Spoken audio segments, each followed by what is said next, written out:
बोलिए लक्ष्मी नारायण भगवान की जय। आइए आज आपको बृहस्पतिवार के बारे में बतलाते हैं। बृहस्पतिवार का व्रत क्यों किया जाता है, उसका क्या महत्व है और उसकी क्या विधि है। बृहस्पतिवार को भगवान शिव की पूजा की जाती है, अर्चना की जाती है।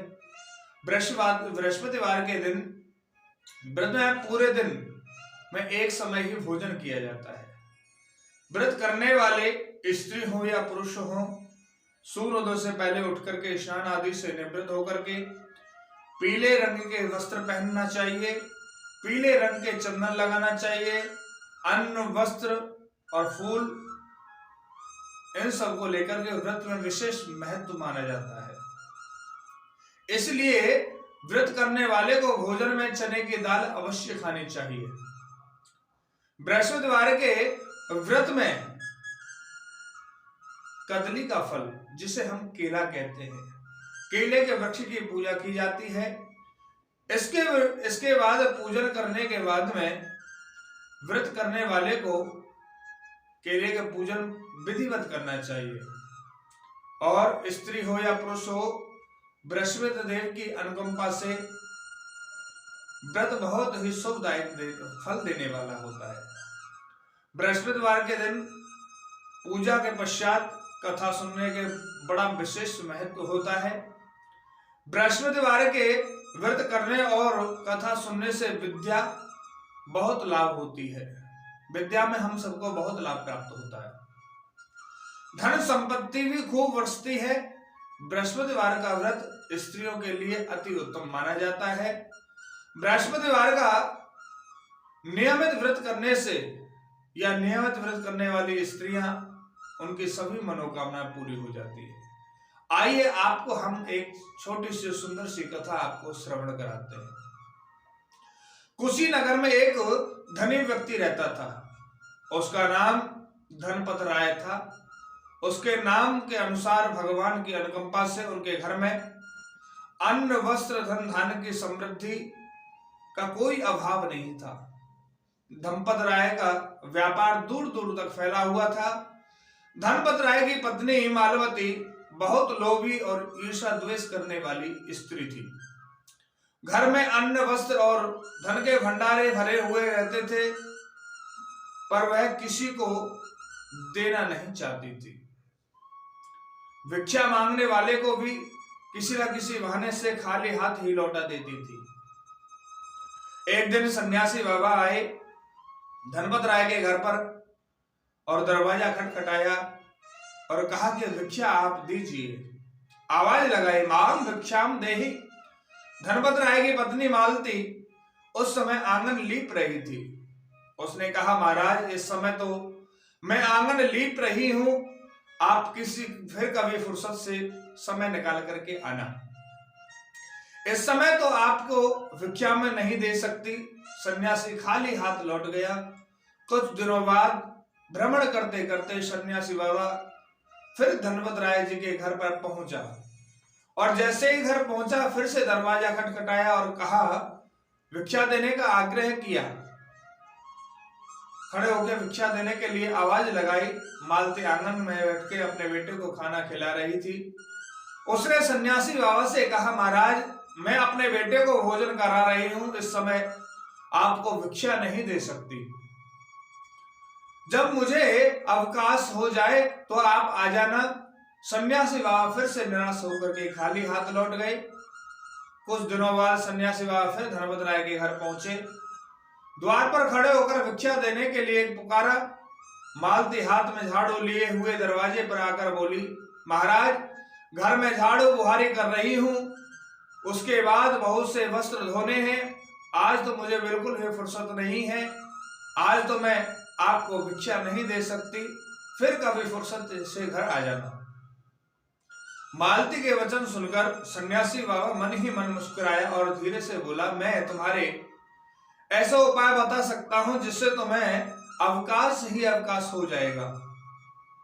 भगवान की लीला से तुम्हारे सभी काम अपने आप पूरे हो जाएंगे और फिर तुम पूरा दिन आराम से बैठकर गुजारा कर सकोगे। सन्यासी की बात सुनकर मालती ने खुश होकर के कहा, महाराज यदि ऐसा हो जाए तो मैं आपको बहुत सा धन, अन्न और वस्त्र दान में दूंगी। आप जल्दी से मुझे वह उपाय बता दीजिए। सन्यासी ने मन ही मन में मुस्कुराते हुए धीरे से कहा, तुम बृहस्पतिवार को खूब धूप निकलने पर बिस्तर से उठना, फिर घर में झाड़ू लगाकर सारा कूड़ा घर से बाहर एक कोने में डाल देना, एकत्रित कर देना। फिर उस घर में कहीं लीपना नहीं है। उस दिन परिवार के सभी पुरुषों की दाढ़ी अवश्य बनाएं। भोजन बनाकर तुम चूल्हे के पीछे रख देना। शाम का अंधेरा होने पर दीपक जल जाए उसी समय बृहस्पतिवार को पीले वस्त्र बिल्कुल नहीं पहनना। उस दिन पीले रंग की कोई भी वस्तु को या अन्न नहीं खाना। यदि तुम ऐसा करोगी तो तुम्हें कभी कोई काम नहीं करना पड़ेगा और फिर तुम्हें अवकाश ही अवकाश प्राप्त होगा। अगले दिन ही बृहस्पतिवार था। मालती ने अपने पति और घर के दूसरे पुरुषों को देर से उठने को कहा और उठने के बाद में स्नान करके उनसे कहा कि आप दाढ़ी बना लें, बाल कटा लें। सबसे कह दिया। स्वयं भी उस दिन खूब धूप निकलने पर घर से बिस्तर से उठी। भोजन बनाकर उसने चूल्हे के पीछे रख दिया। घर में दूध खीर बनाकर सबको पेट भर के खिलाया। कई मास तक मालती अपने परिवार के साथ में बृहस्पतिवार को ऐसा ही करती रही। अचानक उसने दुष्कर्मों को देख करके उसके पति को व्यवसाय में हानि हुई। घर में चोरी होने से वस्त्र, आभूषण और धन जो चला गया। नौकर चाकर उन्हें छोड़कर चले गए। घर में अन्न का दाना तक नहीं रहा। लोगों से भिक्षा मांगकर पेट भरने की नौबत आ गई। मालती अपने घर से बाहर उदास बैठी थी। उसी समय उसका पति किसी संबंधी के धन उधार लेकर आया। उसी समय सन्यासी वहां पर आया। उसने भिक्षा पात्र आगे करते हुए कहा, भगवान की अनुकंपा से अब तुम्हें बहुत अवकाश होगा, इसलिए हे देवी जल्दी से उठकर मुझे थोड़ी सी भिक्षा दे दो। उसे देखते ही मालती सन्यासी के चरणों में गिरकर बोली, महाराज मुझे क्षमा कर दें, मैंने झूठ बोलकर आपके भिक्षा देने के लिए इनकार किया था। मेरी गलती से मेरे घर में धन संपत्ति, अन्न और वैभव सब नष्ट हो गया है। महाराज मुझे कोई ऐसा उपाय बताओ जिससे मेरा घर पहले जैसा ही तरह अन्न धन से भर जाए, पहले के जैसे ही वैभव हो जाए। यदि आपने कोई ना कोई उपाय नहीं बताया तो मैं आपके चरणों में सिर पटक पटक कर अपने प्राण दे दूंगी। सन्यासी ने मन ही मन मुस्कुराते हुए कहा, हे देवी मेरे चरण छोड़ो और मेरी बात ध्यान से सुनो।